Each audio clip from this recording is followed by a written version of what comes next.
Chart and compass, sextant and sundial, latitudes and longitudes, plumbline and pendulum, globe or plane, by the Zetetic Society. At a time when naval men and ship owners are beginning to inquire whether the science of navigation, with its collateral conditions, is not susceptible of some measure of improvement, may we venture to draw your attention to the undeniable fact that they are still using a projection or chart of the world which was invented 3 centuries ago, and which has never been considered otherwise than a makeshift, and retained only because there was no accurate knowledge of the ocean's surface or its configuration. But this ignorance is hardly creditable in the present condition of our commercial interests and the extent of our foreign and colonial traffic. If those whom it may concern are really in earnest when they propose to take into consideration any means that may be suggested for affording greater security in ocean traveling, and leave them less dependent on systems of navigation which may have been considered efficient for coasting purposes, or before our colonial empire was so extensive as it is now, they will, I trust, be willing to admit that not merely the substantial construction of the vessels themselves should be practically considered, but shipowners and naval men generally should honestly and intelligently ascertain how far their existing charts and projections may be regarded as incapable of improvement, or be practically relied on as affording the most accurate information as to distances and relative position of every principal spot on the navigable ocean. Without any reference to existing theories, may we venture to ask how many of our most experienced seamen and naval officers could say if they knew what was the actual difference between the northern and southern meridians of longitude? Would they not be obliged to confess that they were navigating their ships on an artificial or purely conjectural system of hydrography, and that the training they had received had never taken into account the possibility of there being a more simple and far more rational method of navigation by a stricter adherence to demonstrable facts instead of to artificial rules and astronomical principles which can have no more analogy to terrestrial or water surfaces than there could be between the length of a ship's deck and the date of the owner's birth? If their system was as correct as it professes to be, ought not a fully trained and perfectly educated officer be able to take a ship, say, to Malta and back on 2nd or 3rd voyage? Instead of which, when his theoretical education is over, he has to put his theories in his sea-chest and learn from actual observation, for many long years, how to take a vessel, say, to the Cape of Good Hope, without finding himself some foggy morning on the coast of Mexico? We are afraid these remarks will be received with much disfavor and be resented as an insult to the services they are humbly intended to serve, but we are sure the issues are too serious to admit of any palliation, even in spite of the undeniable fact that thousands of vessels every year find their way out and home again with the most infallible accuracy.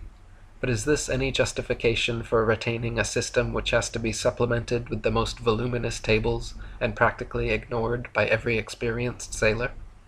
We are merely insisting on the fact that a comparatively perfect projection is as easy of construction and 1,000 times more intelligible than one which makes a burlesque of the whole subject, and is as unlike what it is intended to represent as if concocted by a village schoolboy. Whether the earth be a globe or a plane, a square chart, with its rectangular meridians, cannot possibly represent its natural divisions, or define its relative distances, or give the true position of its several continents, or the actual bearing of any spot out of sight of the crow's nest. Any accuracy of detail is utterly impossible under such theoretical conditions. Surely no one will venture to say that this unnecessary and inexcusable defect in one of the most essential elements of practical navigation is not a slur on 2 great maritime nations like England and America. If other countries are no wiser, is that any reason why we should persist in setting such an example of barbarous ignorance? Our Admiralty and Boards of Trade are unfortunately regarded as oracular on all subjects relating to seamanship and naval science. We are, therefore, the most inexcusable for encouraging others to retain what we dare not defend in our own principles. We are ashamed to have to insist that the proper construction of our charts of the habitable world is as easily determined and the distances as accurately laid down and the latitudes and longitudes as mathematically infallible as would be the plan of an estate of a few hundred acres. And yet, in this professedly most enlightened age, we are still using a square chart, with every figure and line of it wrong, and as unlike the real earth and its waters as the ingenuity of man could conceive. Is not such ignorance as pitiable in our case as when the Ninevites were said not to know their right hand from their left? The distances on Mercator's chart are computed on the arc measurement, when no such shape as a curve can anywhere be found.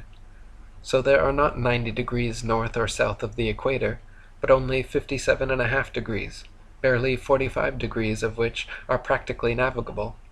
Meridians of longitude cannot possibly be parallel, but must be divergent from the central north to the southern circumference. Mercator's straight edge is as preposterous as a south polar center. But, without pursuing this subject further, we are quite prepared to show that the topography of the circular plane on which we live admits of exactly the same infallible accuracy as the compilation of the multiplication table. By using the present imperfect and most misleading projections, ships must inevitably wander hundreds of miles out of their direct course, while time and money and valuable cargoes are often risked, merely because the authorities, at home, think they would forfeit a certain amount of prestige by abandoning their time-honored fallacies. If the Royal Geographical Societies of England, Scotland, and Ireland cannot give you better instructions, on what grounds, it may be asked, do these scientific associations venture to collect incomes of £6,000 or £8,000 a year each, and obtain royal charters for diffusing imposture and fraud and fiction? Now let us make a few practical remarks on the quadrant and sundial. From models or specimens now to be seen in the British Museum, we learn that the quadrant was known and used so early as the end of the 14th century, or several hundred years before sailors ever dreamed they were sailing on the surface of a spherical ocean. The inventor, therefore, never contemplated its employment otherwise than on a horizontal base, at right angles to the sun's vertical rays, or to the perpendicular of any other distant object, and it can, by no possibility, give a true elevation, if used on any other conditions. If these absolute conditions are not practically complied with, the observers would have 3/4 of their time occupied in making allowance for curvature, which it is well known they are never insane enough to think of. Again, all observers are supposed to be on one and the same horizontal base, so that a greater angle than 90 degrees is never contemplated or provided for, or obtainable in any survey that can be made. Every Arctic explorer knows that in the latitude, say, of Bering Straits or Hudson Bay, an observation of the sun can be made at midnight looking due north, which would be physically impossible if a large segment of a circle intervened between the observer and the June solstice looking over the North Pole. How discreditable it is to two such maritime nations as England and America, to say nothing of the other European governments, that such gross and wholly inexcusable ignorance on some of the most important points and the most elementary conditions in navigation should still prevail. Again, we do not believe that there is one nautical man in 10,000 who knows the true cause of the compass needle's pointing north and south. Unless our naval instructors are no wiser themselves, their sole object seems to be to allow our seamen and officers to be mere machines, and like the children of landsmen, to be unacquainted with the most rudimentary principles and conditions of practical science. An exposure inevitably will take place some day, and the professors will then learn a lesson from their ill-instructed dupes they are not likely to forget. The English press, both secular and religious, is unfortunately in the hands of those who are as ignorant of the genuine facts of science as the most thoughtless of their readers, and to hide their shameful incapacity, they today, like brainless sycophants to the professional authorities, who like abject cowards allow these half-witted journalists to display their wisdom by burking all open discussion, and publishing their vulgar sneers when any honest inquirer ventures to refer to the subject. We could fill many pages with the description of the manifold fallacies in connection with some of the most familiar objects around us. Phenomena and facts are daily taking place before our eyes, while we go on, year after year and age after age, as ignorant of their true character as if no such things had ever been seen. Even men of the most undoubted intelligence have, for example, gone on for the last 150 years using a ship's quadrant, and never pausing to inquire or to perceive that the instrument was utterly incapable of being accommodated to the conditions they supposed to exist. Another instrument, quite as familiar as that of the quadrant or sextant, is the sundial. It is the very oldest philosophical instrument ever used or invented by man, and for more than 5,000 years it was used in all its simplicity and perfection of principle, that is, on the motionless disk of a stationary earth, with a revolving sun to mark the shadows in its daily progress, or circular orbit, from its rising to its setting. But for the last 200 years, a set of crafty and fraudulent and infidel professors have dared to assure their dupes that the sextant and the sundial could be as easily used on a round and revolving globe as on a circular and motionless plane. And, in the ignorance and credulity of our childhood, we have been led to accept as genuine truth some of the most degrading and senseless superstitions ever devised by the arch-fiend himself, in order to persuade mankind that they were wiser than God, and had far sounder views of his creation. We have scores of other facts, quite as palpable and important, but we forbear, and only ask our readers to weigh well what we have already stated.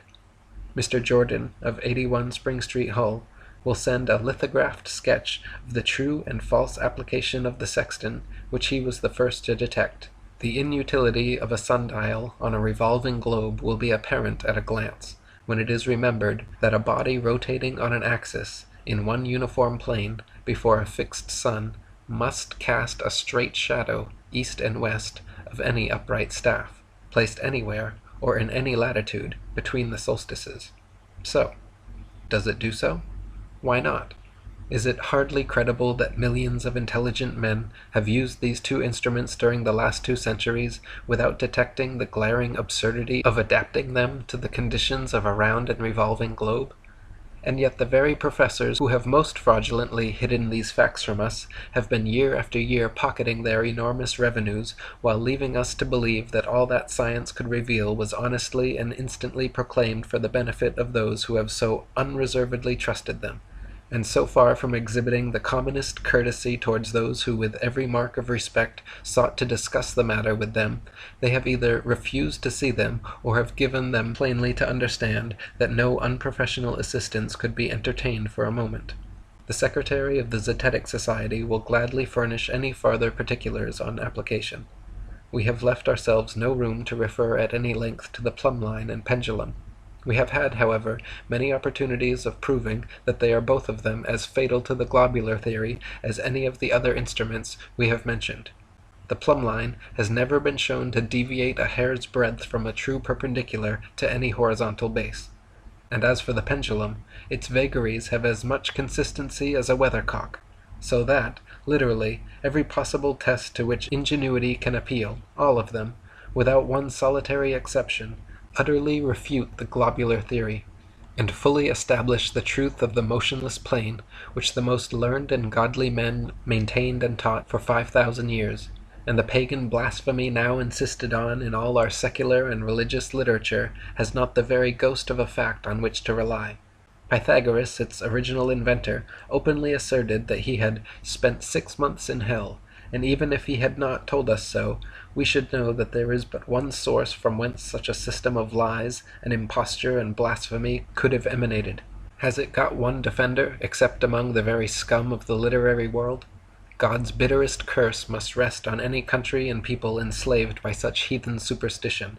And in spite of all the extravagant and senseless ecstasy now being displayed on the occasion of Her Majesty's Jubilee, we should have thought that after 50 years' slavery to such pernicious fallacies, and such worse than heathen ignorance on the most elementary subjects, we might have hoped that this year would have been characterized by some less childish and sensuous transports than those we are giving way to.